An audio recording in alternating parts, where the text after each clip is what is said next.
Bismillahirrahmanirrahim. Bismillahirrahmanirrahim. Assalamualaikum warahmatullahi wabarakatuh. Sahabat yang beriman, sebelum terjadinya Fathul Makkah pada bulan Ramadan tahun 8 Hijriah, di depan Ka'bah ada dua patung berhala yang besar bernama Ishaq dan Nailah. Ishaq dan Nailah ini ternyata adalah seorang pasangan kekasih yang kemudian menjalin kasih dan melakukan perzinahan di depan Ka'bah dan langsung dikutuk menjadi batu. Ishaq merupakan laki-laki yang tinggal di Yaman dan jatuh cinta kepada Nailah yang tinggal di Mekah. Namun ketika hendak melamar Nailah, orang tua Nailah tidak merestui, hingga akhirnya keduanya memilih untuk melakukan hubungan diam-diam. Pada suatu hari, musim haji merupakan momen yang digunakan untuk bertemu. Keduanya pun sepakat untuk bertemu di depan Ka'bah dan melakukan jinah pada malam harinya. Karena pada malam hari kondisi Ka'bah memang sepi dan tidak ada aktivitas. Karena perlakuan itu, Allah Subhanahu wa Ta'ala pun mengutuk mereka menjadi batu. Keesokan harinya masyarakat yang hendak melakukan tawaf kaget dan memilih meletakkan kedua patung di lokasi yang berbeda. Patung Ishaq diletakkan di Bukit Sofa dan patung Nailah di Bukit Marwah. Hal itu sebagai pembelajaran bagi generasi berikutnya. Kami dahulu selalu mendengar kisah Ishaq dan Nailah. Mereka adalah laki-laki dan perempuan dari suku Jurhum. Mereka berdua berzinah di dalam Ka'bah. Maka Allah Subhanahu wa Ta'ala mengubah mereka menjadi dua buah batu, kata Aisyah radhiyallahu anha. Pada masa Amr bin Luhai berkuasa, kedua patung tersebut diletakkan di Ka'bah dan meminta masyarakat untuk menyembahnya. Amr bin Luhai disebut sebagai bapak kemusyrikan. Rasulullah SAW pernah berkata, "Saya diperlihatkan Amr bin Luhai oleh Allah di neraka dengan isi perutnya keluar karena panasnya dan siksaan yang berat. Karena dialah orang yang pertama yang merubah agama Ibrahim. Hai Aksam, aku melihat Amr bin Luhai bin Qoma'ah bin Khinji menyeret usus-ususnya, dan aku tidak melihat orang amat mirip dengan orang lain melainkan engkau dengannya dan dia denganmu." Kemudian Aksam berkata, "Barangkali kemiripannya denganku membahayakanku, wahai Rasulullah." Rasulullah bersabda, "Tidak, karena engkau orang mukmin dan dia orang kafir. Dialah orang yang pertama kali merubah agama Ismail, memasang berhala, mengiris telinga unta, melepas saibah, memberikan wasilah dan melindungi Ham." Hadis riwayat Bukhari. Dikisahkan Amr bin Luhai sebenarnya adalah orang yang sangat baik hati. Masyarakat Mekah saat itu pun menganggapnya sebagai seorang ulama. Namun Amr bin Luhai tak memahami betul ajaran agama Ibrahim. Suatu hari ia pergi ke Syam untuk berniaga di Balqa. Ia bertemu dengan suku Amalik yang mendengarkan ajaran Ibrahim hanya setengah-setengah. Suku asli Syam ini menyembah berhala dengan sebutan Allah. Lalu Amr bin Luhai pun bertanya, "Apa yang sedang kalian lakukan?" Lalu dijawab, "Patung-patung inilah yang memberi kami makan, minum, dan kekuatan, sebagai penolong tatkala dimintai pertolongan, serta pemberi hujan tatkala diminta hujan, dan yang paling penting bisa mendekatkan diri kepada Allah." Setelah melakukan pembicaraan, Amr bin Luhai meminta salah satu patung, dengan alasan di Mekah saat itu sedang kesulitan air. Patung bernama Hubal itu pun dibawa Amr bin Luhai ke Mekah. Sejak saat itu, Amr bin Luhai memerintahkan agar masyarakat membuat patung dengan ciri khas sukunya masing-masing. Dan Hubal merupakan patung yang paling dihormati oleh semua suku. Patung Wud untuk suku Kai, patung Suwa untuk suku Hujail, patung Yaguz untuk suku Toy, dan patung Ya'uk untuk Hamajan dan Yasar. Keduanya sebagai oleh-oleh dan cenderamata bagi jamaah yang melakukan ibadah haji. Proses kejahiliahan ini berlangsung selama 5 abad, sebelum akhirnya Rasulullah SAW datang dan membebaskan proses kemusyrikan itu di abad ke-8 Hijriah. Sahabat yang beriman, semoga bermanfaat dan menjadi ilmu untuk kita semua agar jauh lebih mendekatkan diri kepada Allah Subhanahu wa Ta'ala. Amin. Wallahu a'lam. Wassalamualaikum warahmatullahi wabarakatuh.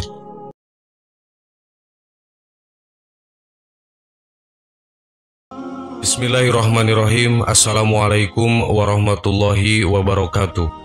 Sahabat yang beriman, pernahkah Anda mendengar tentang kisah manusia yang dikutuk menjadi kera? Ternyata kisah tentang kutukan tidak hanya isapan jempol belaka, namun benar-benar bisa terjadi atas seizinnya. Seperti pada kisah kaum yang pernah dikutuk menjadi kera berikut ini. Bukan sebuah kisah karangan yang kemudian menjadi buah bibir masyarakat, namun tertulis dalam Al-Quran yang tidak ada keraguan di dalamnya. Kutukan ini terjadi karena mereka terlalu sombong atas segala perintah Allah Subhanahu wa Ta'ala. Kisah ini diceritakan dalam surat Al-A'raf ayat 166, bahwa mereka dikutuk menjadi kera yang hina. Peristiwa tersebut terjadi sebelum kehidupan Nabi Muhammad SAW. Lantas, bagaimanakah nasib kaum ini? Berikut kisahnya. Ternyata kisah kutukan tidak hanya tentang maling kundan. Sang ibu meminta pada sang kuasa agar si anak durhaka berubah menjadi batu. Akan tetapi tidak ada yang tahu kebenarannya. Namun kisah ini benar-benar terjadi dan tertulis di dalam Al-Quran. Manusia yang dikutuk menjadi kera seperti dikisahkan dalam Al-Quran ternyata adalah bangsa Bani Israel. Menurut para mufassir, ternyata manusia yang dikutuk tersebut ialah kaum dari bangsa Yahudi.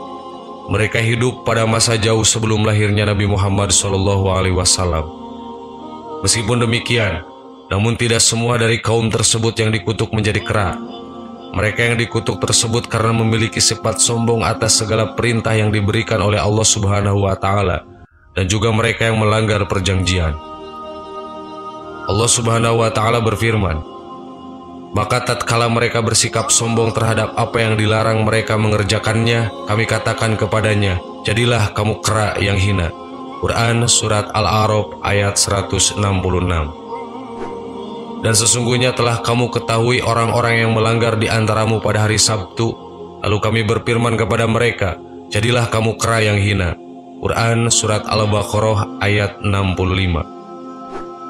Kaum Yahudi yang dikutuk tersebut hidup di tepi pantai. Mayoritas dari mereka bekerja sebagai penangkap ikan di laut. Pada saat itu Allah Subhanahu wa Ta'ala telah menetapkan hari Sabtu untuk khusus beribadah kepadanya dan dilarang kaum itu untuk menangkap ikan. Akan tetapi kemudian Allah memberikan ujian kepada mereka dengan memunculkan ikan yang berlimpah tepat di hari Sabtu. Ikan-ikan bermunculan lebih banyak dibanding hari biasanya. Melihat hal ini, ada sebagian di antara kaum Yahudi yang kemudian memasang perangkap ikan pada hari Jumat menjelang Sabtu. Tujuannya adalah agar di hari Sabtu mereka tetap beribadah kepada Allah dan hari Minggunya perangkap ikan yang mereka pasang tersebut telah penuh dengan ikan. Tentu saja hal ini telah melanggar perintah Allah Subhanahu wa Ta'ala. Karena hal tersebutlah maka mereka dikutuk menjadi kera yang hina. Hal ini diperkuat dengan firman Allah Subhanahu wa Ta'ala dalam Al-Quran. Dan tanyakanlah kepada Bani Israel tentang negeri yang terletak di dekat laut. Ketika mereka melanggar aturan pada hari Sabtu, di waktu datang kepada mereka ikan-ikan yang berada di sekitar mereka terapung-apung di permukaan air. Dan di hari-hari yang bukan Sabtu ikan-ikan itu tidak datang kepada mereka. Demikianlah kami mencoba mereka disebabkan mereka berlaku fasik. Quran Surat Al-A'raf ayat 163. Dari ayat tersebut dapat ditarik kesimpulan bahwasannya tidak semua Bani Israel atau Yahudi dikutuk menjadi kera, melainkan sebagian mereka yang melakukan kecurangan dengan melanggar perintah Allah untuk tidak menangkap ikan di hari Sabtu saja.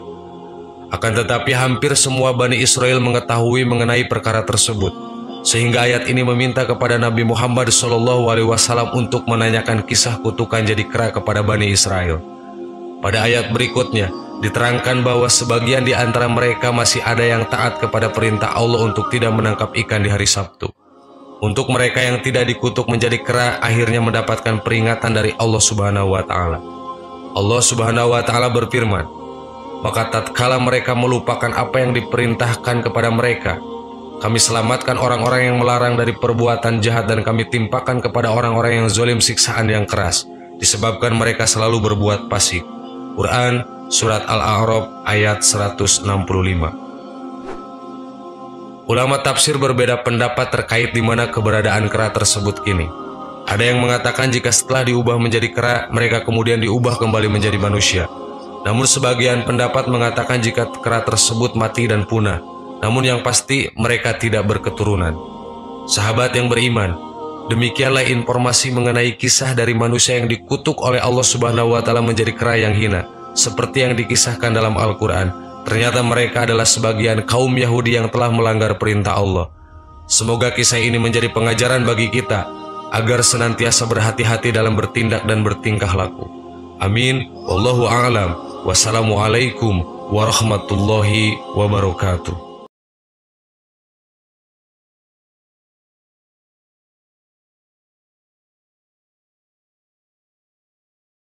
Subhanallah walhamdulillah wala ilaha illallah wallahu akbar. Subhanallah